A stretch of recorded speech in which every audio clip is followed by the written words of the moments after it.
Welcome to the Futurelab Weekly Webinar. Today we are at our second episode where we look at the core of our CCC model, how to start the process and basically establish your data strategy. Allow me to introduce myself. I'm Stefan Koller. I'm one of the founders and now CEO of Futurelab. We've been a customer centricity, customer experience, and voice of the customer consultancy for over 17 years by now. So over those years, we've had the pleasure and the honor to work for a lot of the great brands of Europe, both in the B2B and the B2C space. And through those years, we've seen best practice, we've seen worst practice, but most of all, we've just experienced an awful lot and learned a lot. So we decided to turn all that learning into a series of weekly webinars.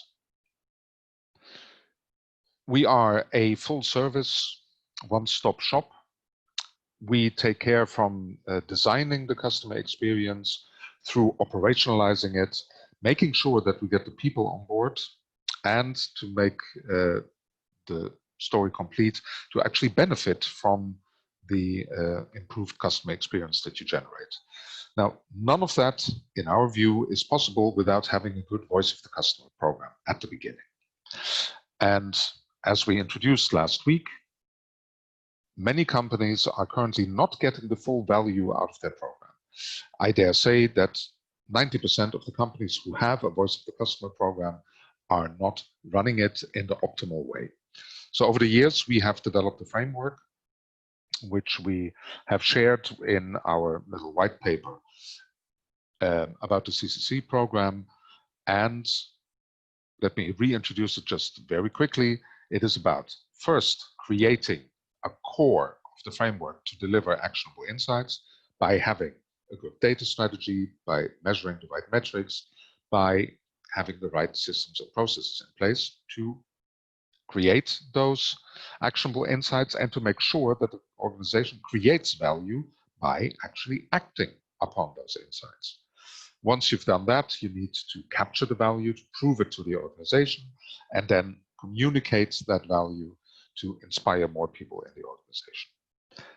Today, we're just going to look at the one point. We're really going to deep dive a bit on the data strategy that you need to establish at the beginning of your program. Because many programs, if not most, suffer from some issues, and one of the key issues really is the overall low overall feedback amount and low feedback quality. And there's many different reasons for that, from too few clients to begin with, survey fatigue. I think we've seen it, for instance, now in the COVID period, in the lockdown period. Everybody has been sending out a slew of surveys and people are getting tired with it. But also simply that you have exclusion rules, quarantine rules that reduce the number of potential respondents, that you're not asking the right stakeholders, that you're asking too few stakeholders, maybe in the wrong moment in the journey, or literally the wrong moment in the day. You're asking the wrong questions, you're asking in the wrong channel, or you're not delivering actionable data. So to be able to solve this problem, you really need to look at four elements. First of all, who do you want to ask? Who do you want to talk to? Which stakeholders can add value to the insights that you need to generate? Secondly, when do you actually ask that? Which touch points, which interactions, which literally moments in time are the most relevant to the customer's experience and increase the likelihood of them answering? What do you need to ask? Which metrics to use? Which questions to ask? And we will deep dive on that in our next webinar. And we will also focus on the point that it's not just questions that we need to ask. It's not just surveys. There are non-survey elements that can give us an understanding of the emotions and the actions of the customer. So we need to look a little bit broader than just, here's 4 questions, please answer them. And finally, of course, based on all the above, we can decide what are the right technologies and the right methodologies to collect that voice of the customer. So first of all, the simple question, who do I want to ask? Who's the right person at the stage of the life cycle, in that customer journey, who's likely to answer me and who has valuable insights to offer? To give you some very practical examples, maybe even slightly absurd examples, but these are really from our practice. Dela, for instance, is a funeral insurance. And of course, when you have just sold the insurance, maybe immediately after the closing, you send a survey. Hey, how easy was it to close that policy? Did everything go as you expected? What can we do better? However, their product at the end of the day is delivering a funeral in kind. Once that funeral has taken place, it's of course even more important to engage with, well, not the customer. Obviously, the customer, the policyholder, after all, is deceased. He is or she is the person that has just been buried. So you need to engage with the family members. So it's a different stakeholder than the original policyholder. It may seem obvious, but I can tell you honestly, when we first engaged with this client, we were a little bit hesitant about the idea of people asking, so how was the funeral of your loved one? But very interestingly, the engagement rates are really high, and the will to answer in depth is also very high. Or similarly, with ING, we worked in some countries with their life insurance and pension plans. Again, the policyholder, the original customer, is at some point not there anymore, so you need to engage with the family members. Grant Thornton and several other companies, by the way, as well, we experienced interesting cultural differences, like on the left, that's the flag of India. On the Indian subcontinent, there's often a very hierarchical situation within companies, and more junior people feel that they cannot answer you because nobody would ever ask them for their recommendation or for their input. So on the one hand, you need to formulate your question very specifically, but also you may need to look for other stakeholders. Or I've given the flag of the UAE here, but it actually happens in Russia, in China, and in many other countries as well, that your respondent may not want to run the risk of embarrassing their counterpart, the account manager. So again, you need to look very closely at who do I ask and how do I ask them in a way that I get the insights from them. And on the right, we have two examples. For instance, in Shell, well, one of the many things Shell does is operate or franchise gas stations. So if you want to find out how was the delivery of petrol that we did last week, who do I ask? And with whom does my email actually land? Is it with a cashier who has no personal engagement or personal value in that petrol delivery? Or does it land with a manager who, however, is managing 5 different petrol stations? Who is the right person to answer those questions? And Sonepar is a beautiful example. It's a company that delivers components for electrical buildings, literally whatever an electrician needs to do his work. Now, many electricians are, of course, small companies, are independent, and it's often the wife that answers the emails or that answers the survey. And we're not being sexist here. It's the reality, of course, that 90% of electricians are male, and if it's a little family company, it happens to be the wife. Now, interestingly enough, we saw very different response rates and responses and scores coming from the wives. And you have to give that consideration.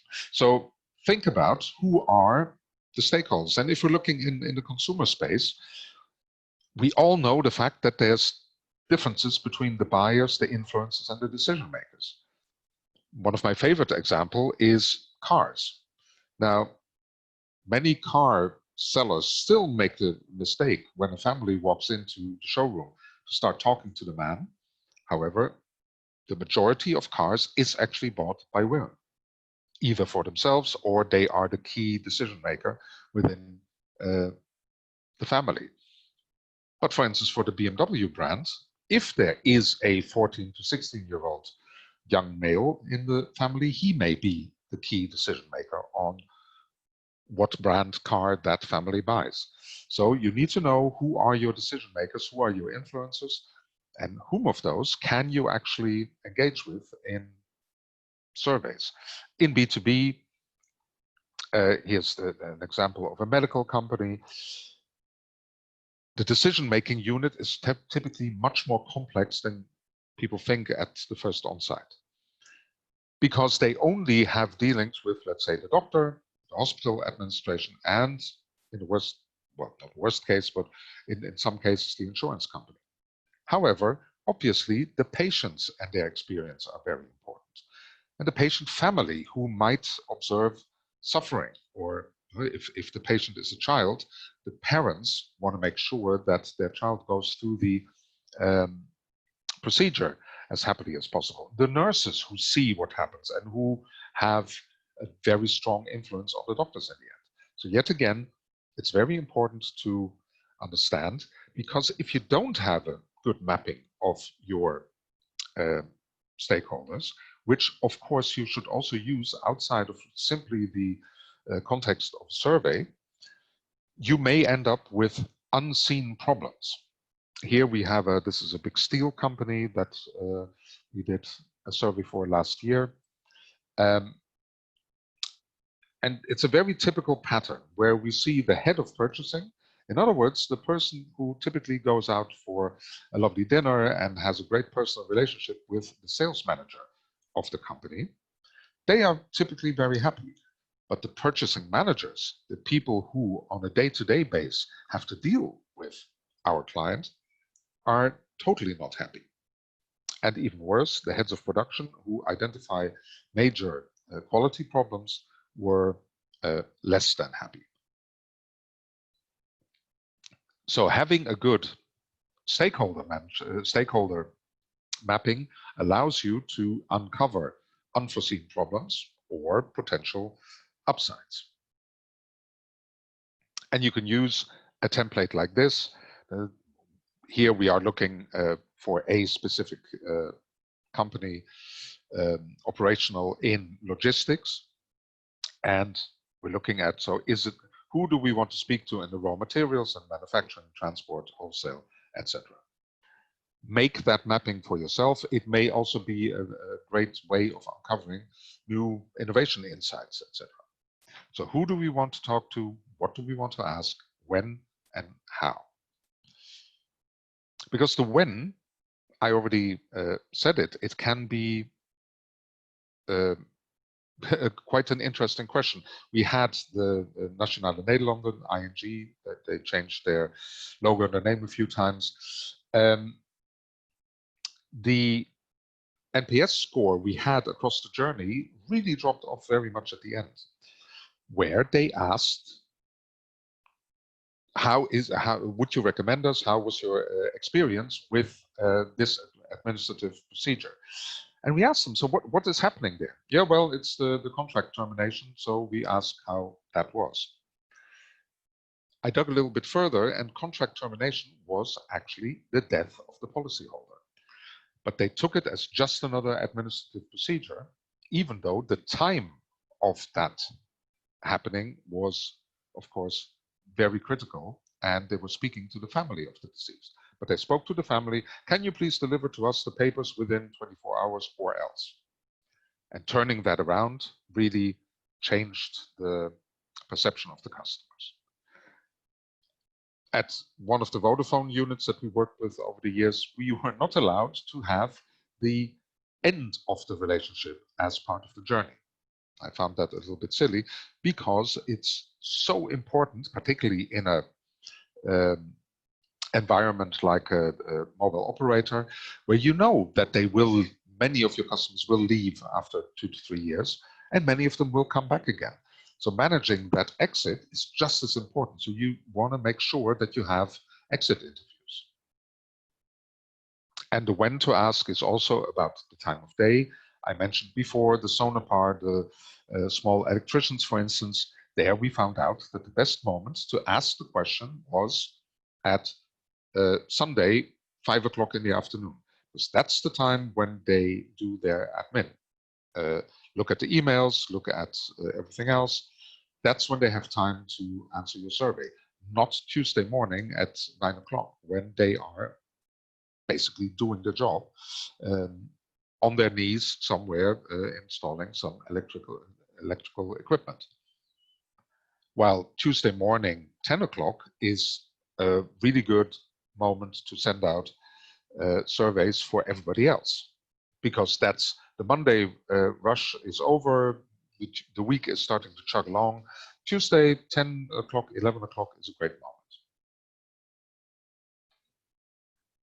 Now, just as an example, of course, there's also the element of what am I actually trying to establish here? When we're looking at NPS, we've got the relationship NPS. Now, the relationship NPS is measuring my overall relationship with the company. And I can do that once, maximum twice a year. Would you recommend us? Which is, of course, something completely different than a touchpoint NPS. Touchpoint is I have just completed a transaction. Now, personally, I'm the biggest fan of relationship NPS. I'm not such a big fan of touchpoint NPS because it may not be the right question. I've been using an example recently, like many other people during the lockdown. We ordered a lot of stuff here. And so we got a daily delivery from bpost. And that means that bpost daily sends me an email asking, you just received the package from us. Would you recommend us? And that's not the right question. First of all, they're asking me daily, and my likelihood to recommend will not change on a day-to-day basis, but it's also completely the wrong question to find out how I actually feel about their services at the moment. But we'll get back to that in the next one of the next 2 webinars. And based on the frequency, of course, we establish exclusions. It's very important that how often, when we're looking into the when, how often am I asking that customer? If I've asked about a touch point, I should not be then 2 weeks later ask my relationship NPS. And I don't want to ask a relationship NPS every month. So I get exclusions, I get quarantine, etc. However, this happened at one of our companies where we had a 25% response rate, which as such is not bad at all. But then we saw that only 18,000 surveys were sent while the company had 90,000 customers. And it turned out that over the course of 10 years, those rule-based exclusions, the quarantine rules, account managers saying, oh, now is not the right moment to talk to this customer, which I usually don't accept as an exclusion rule at all, had led to 80% of all customers being excluded from the survey. So it may sound obvious, but make sure, because it happens every time again, that once we start looking, that the exclusion rules turn out to have been so strict that companies have, that potential respondents have not been added back into the database.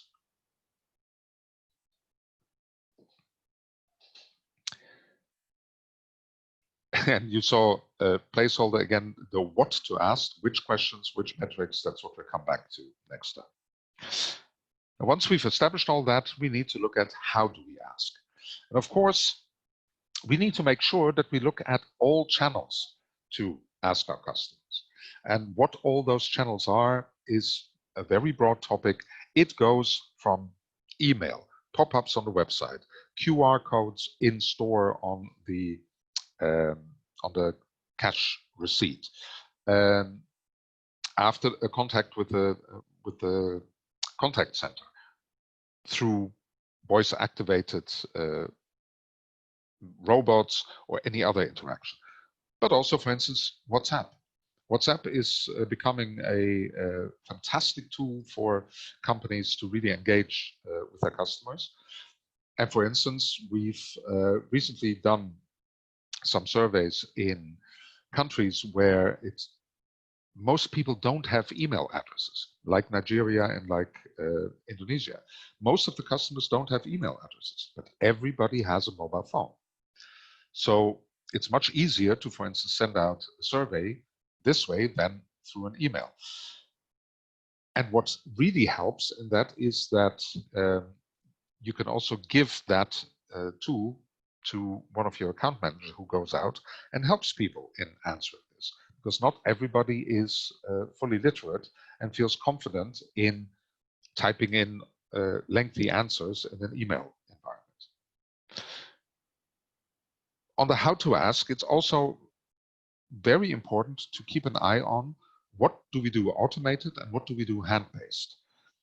Yes, we want to have all kinds of automated surveys, of course, but make sure that you also have room for spontaneous and hand-based survey. In other words, if an agent has had a great interaction with the customer in a contact center, that agent should be able to send out a quick survey, because he or she knows this is a customer who's very likely to share some insights with us.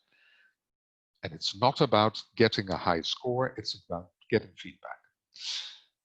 And please make sure that your surveys are short, that they're interactive and adaptive. In other words, if the customer says in the first question, well, actually, you didn't fulfill my expectations, then the comeback should not be, thank you for such a great answer, what else can we do for you? The answer should then be, we're very sorry that we didn't meet your expectations. How can we do better next time? And of course, beyond the pure survey, there are so many other methodologies. It's very important to really go through what are the right methods. What do we want to achieve? How do we want to achieve it? Is it purely validation of a data point, or do we want to get insights? If we want to get insights, we may not want to be looking at KPIs. Is it surveys, or is it, for instance, quick pop-up yes/no questions that we want to ask? Is it maybe through the voice of the employees that we want to get feedback? Your agents are your best source of customer insights. So go through a ranking of which methodologies you have and what you want to achieve and how the two might fit together. And keep in mind that, of course, COVID is impacting a lot of these methodologies and is having a big impact on your targets.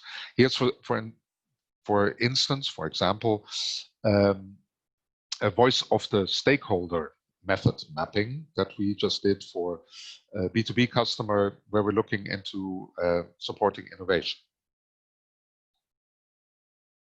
And if we're looking at how to ask, I've also written here VoCE, voice of the customer or the employee, soft data, behavioral. What are we hearing? The emotion tracking in, for instance, calls into the contact center is a by now well-established technology. So what are we hearing? Is this a happy or an unhappy customer? Is this a more rational or more emotionally driven person? And to underline the fact that how important it is to keep an eye on the different technological capabilities of the people you're trying to talk to. Here on the left, it's a copy of that metal, that steel company I mentioned before. They sent out surveys by email. We sent out surveys by email for them. And not one, but 3 people actually printed out the screenshot of the survey, then wrote their answer by hand on it and faxed the answer back. Now, that was a new one for us as well after 17 years, but it's just a reminder, depending on the region and the technology you're using, not everybody is capable of dealing with the latest, greatest in technology. So, coming to the conclusions, again, it is essential to establish who do you want to talk to, and make that broader than maybe just your one contact you have. When do you want to talk? What time of the day? How often? At which touch points? By what interactions? to increase the likelihood of people answering. That has to be a very important underlying thing consistently. How do we increase the likelihood? And what to ask, which metrics, which questions, we'll come back on that in the next 2 weeks. And finally, how to ask, what technology, what methodology. To give an example for that underpins all of this, one of our customers, they had a client or a customer, Walmart. They delivered close to $1 billion in goods to Walmart every year. And they were very happy with the fact that every year they sent Walmart the exact same survey as they sent to all of their other customers, and it was answered typically within an hour, and the score was pretty good. And then one time the account manager actually asked, so who of you is it actually that's answering the survey? And they said, oh, we don't know. That's typically one of the temps that we have here. They're usually gone again within a couple of months. In other words, one of the biggest global customers of this company built a lot of their customer strategy, not all of it, of course, but it was influenced by the feedback they got out of their voice of the customer system, and it was completely the wrong person at the wrong time, in the wrong channel, with the wrong questions, giving them feedback. So again, at the beginning, we need our data strategy, then our metrics and our systems. To get actionable insights, we need to make sure that the company acts upon those insights and creates value, proves that value that is captured, and communicates it into the rest of the organization. We are Futurelab. We help you to put the human in the middle, and we help you to just get it done when it comes to customer experience. So next week, join us again for choosing the right system and approach for your Voice of the Customer program. And I will keep repeating this. If you want a private webinar, if you want to discuss a couple of very specific questions, I gladly take half an hour or an hour with you and your team. Also, if you have any questions, ask me. Look on our website. We have a huge amount of content there, 15,000 blog posts, many white papers, webinars from the past. There's a lot to share. And in the meantime, give us a call if you want to ask me anything specific. Thank you for your attention today, and hope to see you again next week.